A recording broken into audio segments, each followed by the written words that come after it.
Bum, bum, bum, bum, bum, bum, bum. Yes, we're off and running. Right, hello again. It's still Thursday, 6th of October, and let's crack on with a single malt Irish.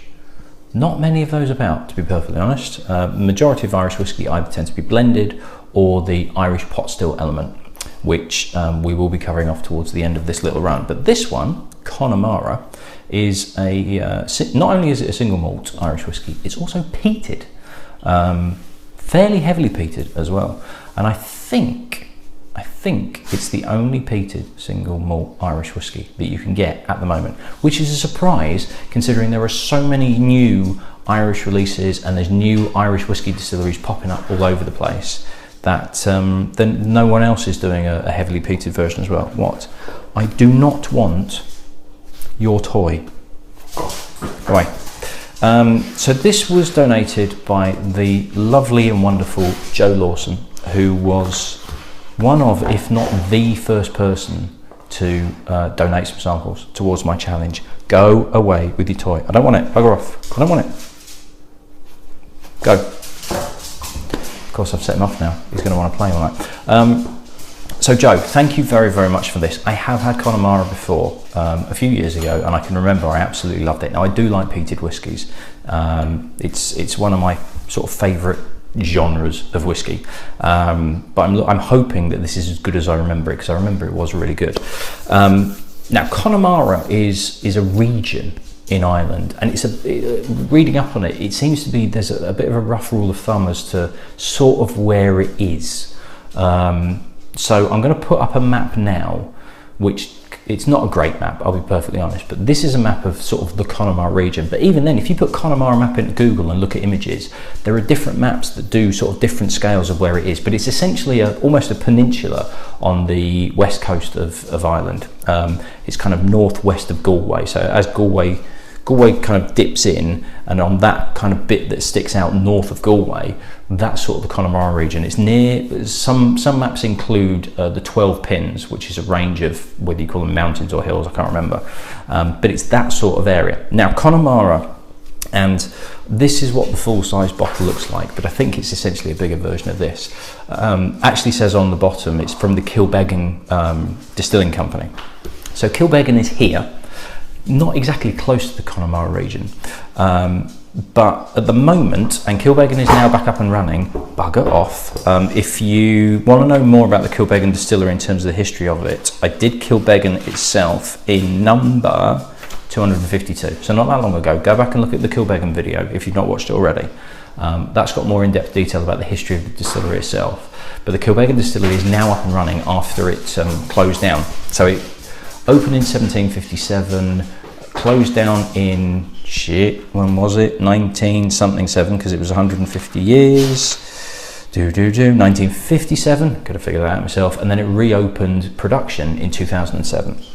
But the Cooley Distillery, who were an independent distillery that opened in 1987, bought the rights to use Kilbeggan and Lochs, and then ended up owning the distillery. So the Cooley Distillery and Kilbeggan are owned by the same company, who are essentially Cooley, but there's the Kilbeggan Distillery Company as well. Bit confusing myself now at the moment.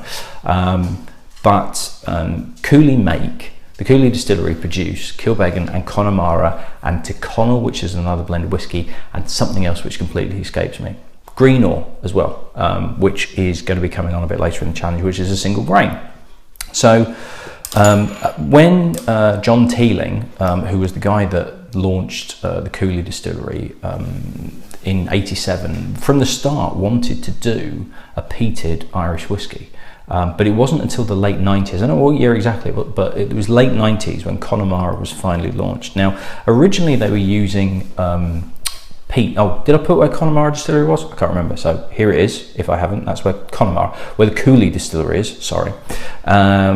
And they were originally sourcing peat from a place called Banagher, probably pronounced completely differently because it's Irish, but Banagher is here, so not too far away from Kilbeggan, and almost kind of like on the way-ish to where the Connemara region is. But apparently they're now getting the peated malt from Scotland. So it's entirely possible that they are sourcing peated malt probably from Ireland. It still makes it an Irish whiskey because they are distilling it in Ireland, but they are using, apparently, from what I've read, Scottish peated malt and Irish unpeated malt.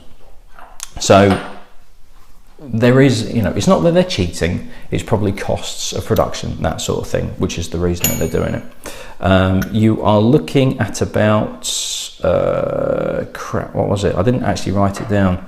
The Whiskey Exchange was selling it for 32 quid, I seem to remember. And I'm charging up my iPod as well, so it's not like I can look now. It's about 30 quid, something like that. 35 maybe, I think. In terms of the age, now the thing is it's not actually aged. They do have some aged versions, but the standard Connemara is unaged. But I've read in a couple of places that it's about 6 to 8 years old. So it's not hugely old, but it's old enough. It's not like they're banging out a 3-year-old. It's about 6 to 8, but it's a combination of ages. So they're not putting an age statement on it because there could be some younger stuff in there as well. They do have some aged releases as well. I'm sure I saw a 22-year-old at one point, which was expensive, but as you would expect. But as I say, when I've had this before a few times, and I can remember absolutely loving it. So I'm hoping this is as good as I remember. Colour-wise, bright, kind of dessert winey colour. It's not too dark, but it's not, you know, we're talking heavily oak Chardonnay, that sort of thing. But it looks bright, it looks healthy, to be perfectly honest.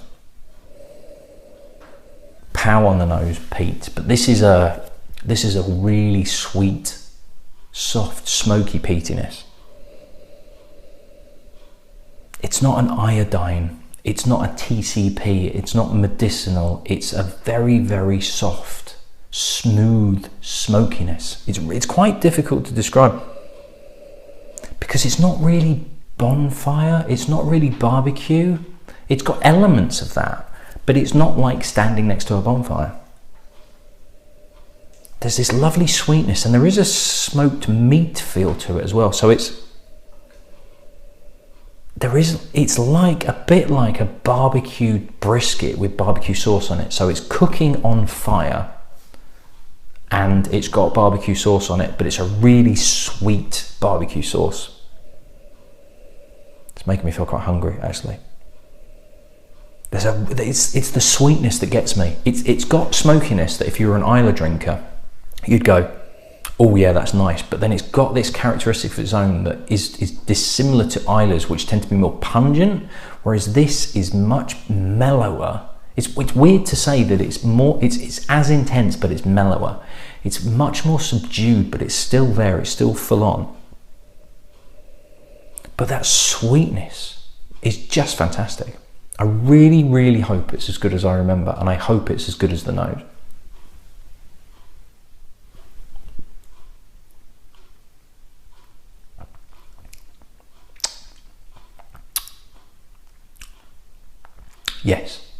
Yes, it is as good as the nose. There's not a great deal to start with. That's the odd thing about it, is it doesn't hit you. It comes into your mouth and sits there for a second and then all of a sudden releases everything. And it's Werther's Original toffees and smoke and really sweet barbecue sauce. There's another sweetness in there as well. There's bananas in there. It's like banoffee. And it's all these different flavours. So it's all these kind of sweet flavours as well as kind of barbecued sweet meats and things like that, surrounded by this lovely smokiness that supports everything, doesn't get in the way, but it just envelops everything all around the sides of your mouth. And it carries on. Once you've swallowed, it's a soft, sweet peat that just stays with you. I can still taste it now. It's absolutely freaking fantastic. It's really, really nice.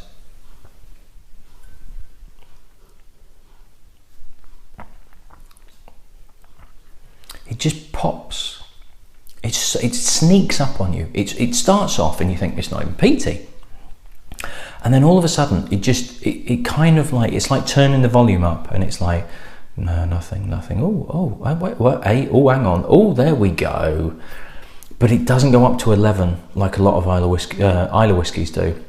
It goes to about 7 or 8. So it's loud enough, you're getting everything, but it's not blowing your eardrums, it's not kicking off, you're not wincing at it. It's like just the right level where you can really enjoy it and all the other flavours that are in the background. The sweetness is there. Now, it might be too soft for some people. If you like your peaty whiskey intense, this probably isn't for you. It's a good introduction to peated whiskies. I can remember at the whiskey shop we used to use this amongst others as an introduction. So like this, black bottle, that sort of thing, as an introduction to peated whiskey. It gives you that smokiness, but it's also got loads of other flavours and it's not too full on. If you like your peated whiskey intense, you know, smacking you in the face, that sort of thing, probably not enough there for you, to be perfectly honest. It might be a little bit too sweet for some people as well. It is light, it's a light, sweet, smoky whiskey, but there is enough in there. There's so many different flavours in there. Like I say, there's sweets, there's this barbecued meat sensation, there's banoffee, there's Werther's Originals, there is almost a tropical fruit element to it as well, but it's like a mango richness to it, along with this gentle, sweet smokiness. I think it's absolutely fantastic. And it's so good, one of two things has happened. Either every other Irish whiskey producer hasn't even thought about doing a peated whiskey. They've forgotten that this exists, or they've gone to that and they've tried it and gone, we ain't even going to come close. We're not even going to try to compete with that. Because I'm so surprised. That is so good. I'm amazed that there isn't another Irish peated out there. If there is, please do let me know. But there isn't many out there, if any others at all. It's a fantastic single malt. It competes with Scotch peated whiskies easily. It's as good, definitely. For the price, it's excellent. I think anything under 40 quid for that is a bargain. I think that's really, really good whiskey.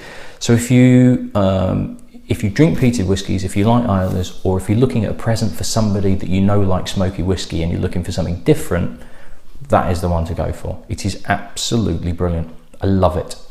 I'm so glad it's as good as I remember. Right. And the great thing about peated whiskies particularly is I'm going to carry on tasting that for a good half an hour afterwards. Lovely. So good. Right, that's me done. By the time this video goes up, I may even have another child, but we shall see what happens. So I shall see you at the next one, whenever that may be. Cheers.